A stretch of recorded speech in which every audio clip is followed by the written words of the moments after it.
The New Limb is a magazine on education and culture, and I'm extremely happy that you have decided to think of Nehru and his vision and to revisit him, particularly in the context of contemporary times. I will try my best to share some of my ideas with you. To begin with, uh, what I wish to say is that it is important to understand the mind of Jawaharlal Nehru. And when we begin to understand the mind of Nehru and his worldview, there are two things that immediately come to my mind.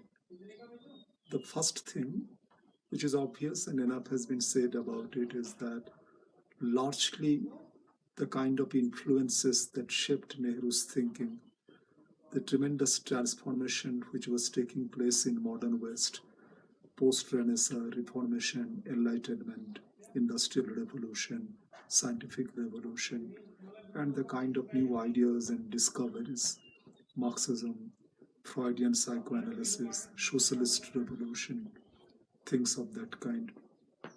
So there was a great influence.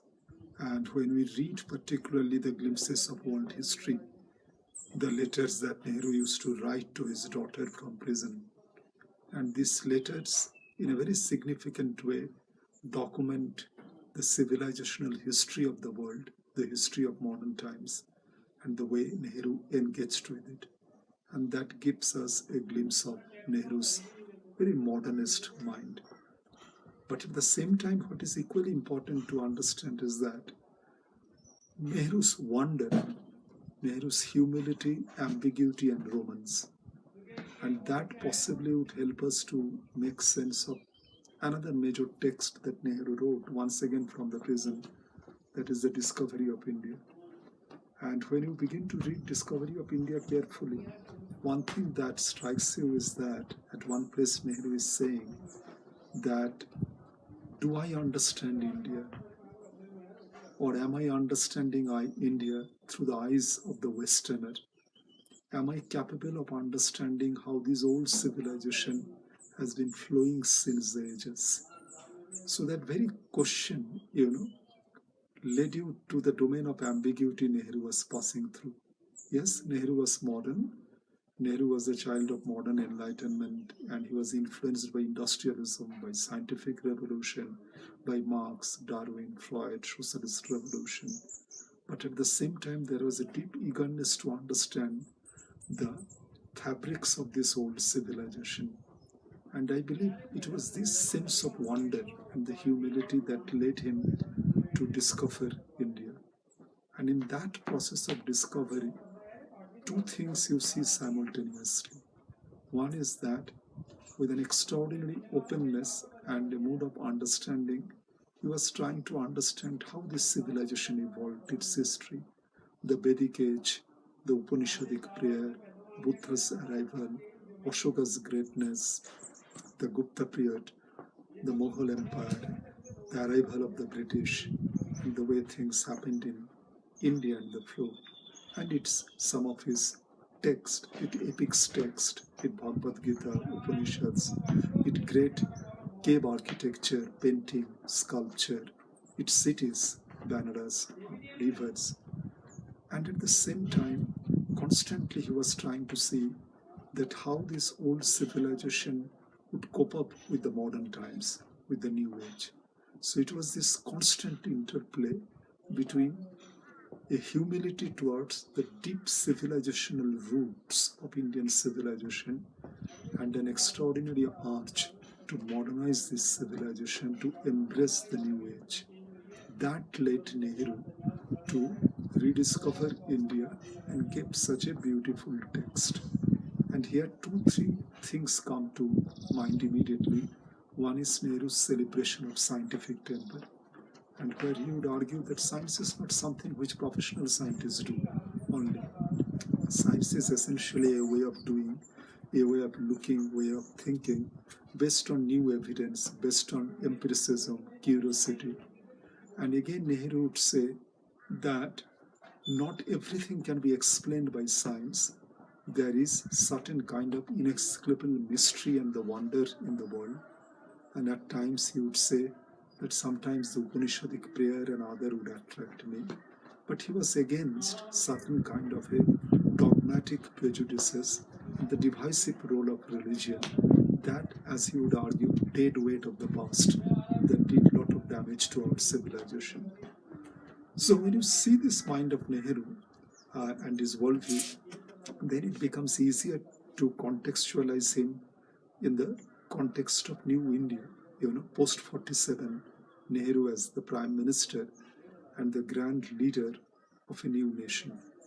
And if you see the history of that time, Gandhi died in 48 after the trauma of partition, the new nation came into being, and that entire world was torn between the rivalry of two major superpowers, United States and the Soviet Union, and many countries in Asia and Africa, because of their mere survival, belonging to either of any of these sides. Now, one of the challenge that Nehru undertook for a new nation is that how we retain our sovereignty and independence at a time when the superpowers are so aggressive. And second is that we just came out after the trauma of partition, and still India remains so diverse and plural in terms of language, in terms of religion. So how we retain our unity and our secular ethos, So Pakistan was based on the communal line, but now the divided India. Now how we could retain our broadly secular unitary ethos. Now these two challenges, history posed these two challenges before Nehru as the maker of the new nation. And that possibly led to the entire Nehruvian notion of the state planning development. So, if you see that in that agenda of the Nehruvian state, it was more like an ethical state which would now play a very active role in modernizing a traditional society like ours. And this ethical state would be guided by a new intelligentsia, economists, scientists, Mohanlavish, Homi Bhabha, and others, and a new group of middle class rooted in the heritage of the freedom struggle and trained in the ethos of scientific temper, and who would play a civilizing role, a modernizing role, and try to create, inculcate the new values of pan-Indian secular citizenship. So industrialization, modernization, development, the new intelligentsia with the secular scientific temper, and also, for example, a broadly welfare state with some amount of Fabian socialism, where the big industries, steel plants and railways and others would be governed by the public sector, and the state would play a very important role in building the new economy of the nation. So that was broadly the agenda Nehru was working under those circumstances. Now, political sociologists, economists would examine Nehru in a mixed way, the achievements of the period, whether Nehru was sufficiently socialist, whether that welfare state actually worked, things of that kind. So there would be a lot of reading on that. But 64, 27th May, Nehru died post-China War. And then, for example, what we broadly regard as the demise of the Nehruvian era, and the new age began to come. And if you see post 1964 to 2017, post Nehruvian era, there are four things that have happened which I believe are extremely important to situate Nehru. First, I believe is that the character of the Indian politics has undergone a dramatic transformation since 1970s. Politics became more instrumental, and a close nexus between the politics, business, the mafia, or what political scientists like Rajni Kothari and others would have regarded as a very lumpenization of politics. That became a very major part of our political culture. Politics lost its missionary zeal, its idealism across political formations and the parties. And second, another thing happened. is an extreme fragmentation of Indian polity.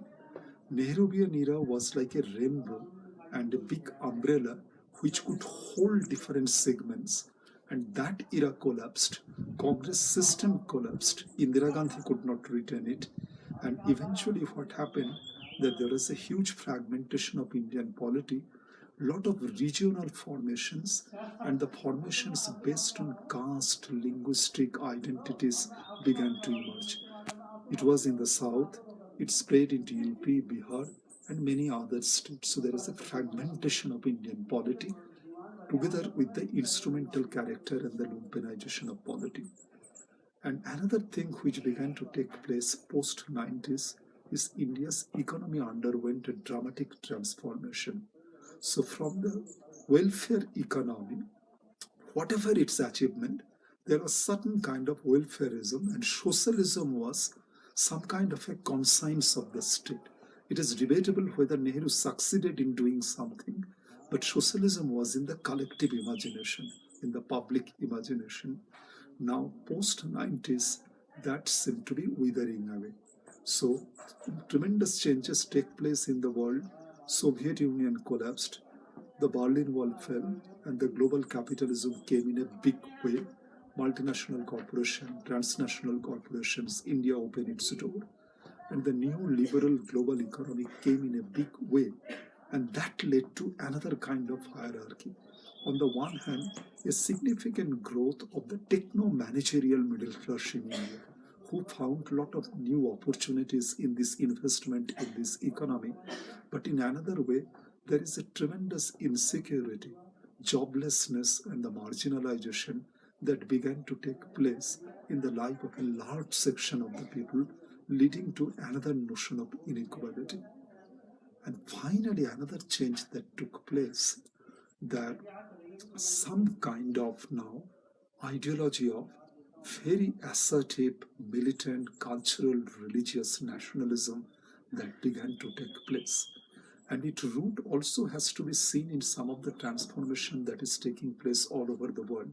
Certain kind of a right-wing turn, the global war between the Islam and the West, assertion of Islamic terrorism, and as a result, lot of reflections on religion, civilization, and the survival of the civilization.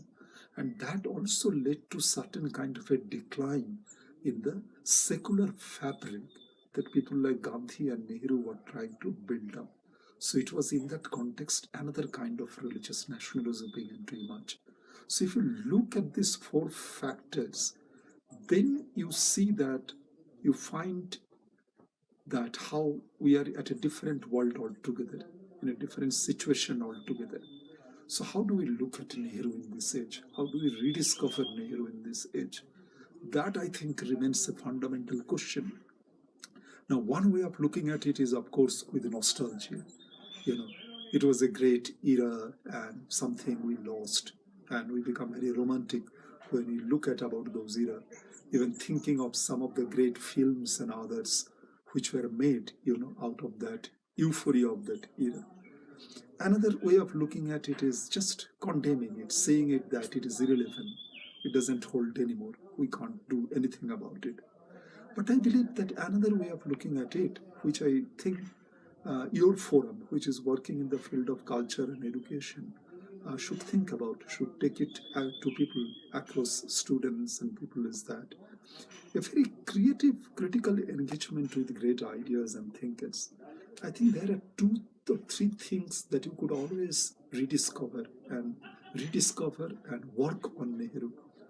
One, I think, is that what I would say, since I'm a teacher and a student, I feel that Nehru's lifelong studentship, and that studentship has led to a sense of humility and the arch of discovering and interpretation. And it is this romance with ideas and the discovery, the way he discovered the world, the way he engaged with the ideas, that I believe, you should think of. That I think is something very remarkable.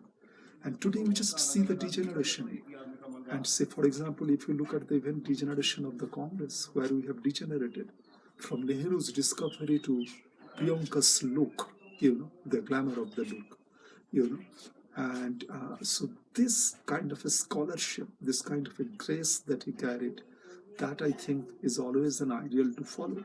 And second, I think that which he did is that, some idea that at least he may not succeeded, but some idea that he popularized, that the state ought to play in a country like ours a important role in the domain of social sector, in generating job, in generating social security, in giving education, in creating health opportunities, employment, a welfare state.